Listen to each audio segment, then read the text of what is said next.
Going to be in pyramidal tents out in the field. Nothing. I need something for officers' headquarters. I got a lot of officers because the division's got a lot of them. She says, tell me what you need and I'll take care of everything. And I looked at it. I said, I want to ask you a question. Your name is Temple, right? Are you related to Simon Temple, who evacuated the British forces from Dunkirk and saved the British Army?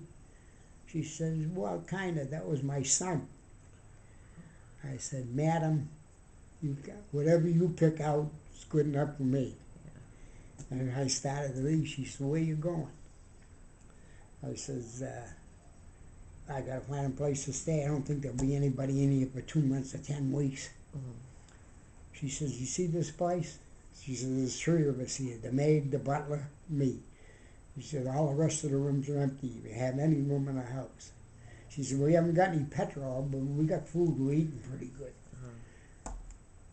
And I said, that's the best offer I had today. And I said, you've got a customer. I stayed there. I'm there about a week. I started giving the place a search.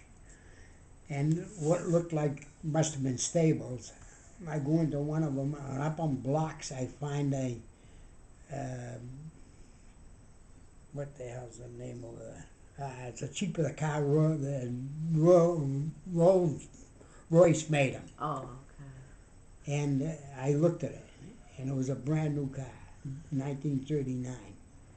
I grabbed the butler, and I said to him, you got a battery for this? What the hell is this doing up in there?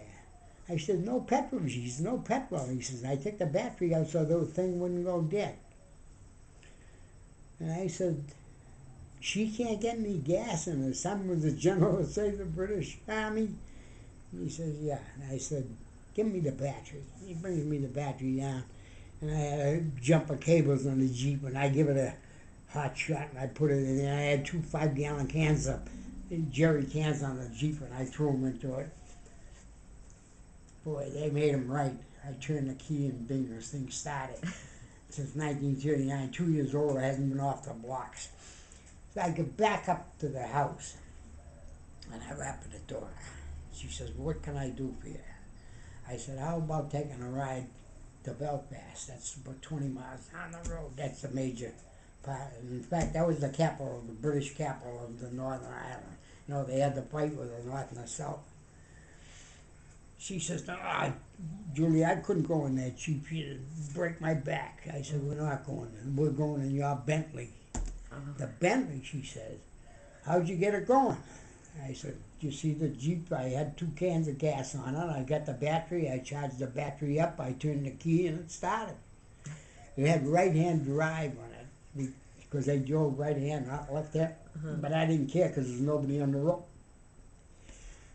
She says, only you Americans would find out how to get this thing going and everything. She said, wait, I'll get my jacket and we'll go. I said, come on. I said, there's not going to be any army in here. If they get here in 10 weeks, we'll be lucky. They haven't got any transport. And I started telling her how I got over there on a cement barge there, 14 days. And I said, I came from Scotland, Fort de Clive, Scotland. That's where I came in. And I picked up a Jeep here, and I'm coming out here. So anyway, we go into, and boy, you'd think you give her $1 million.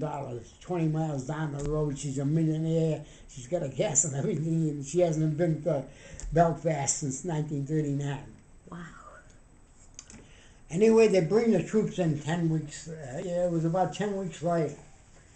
And the first week or so, I'm still staying at the castle. Nobody knows who the hell is engineering all this stuff here, you know. They brought in the first week, they brought in the Belfast is the biggest opera house in the north up there. And they brought in the army, Mr. Jones, to play the Belfast, supposedly for the troops, but it was for the officers. There weren't no goddamn troops there. Troops don't get into the opera house. Anyway, I said to her, we'll take the Bentley, we'll go to the opera house when they bought it. They got a big play there. She said, I put on the best clothes I had, nothing khakis. She gets in there in the Bentley. We drive up to the Opera House, 20 miles down the road. And it was all brass out there. They see this Bentley coming up with British plates on it and everything. They don't know who the hell it is, whether it's the Prime Minister or everything, and everybody's got their hand up ready to salute. They see this dog face get out of there, and all their hands drop like a rock. They don't know what the hell is going on. Who is this woman, and who is this guy with sergeant stripes? By then I was a master sergeant. I had 6 stripes. And I told a couple of guys, there was a couple of non-coms out there, they were drivers for these guys. I said, I'm the guy that brought you guys over here. I picked out the place here.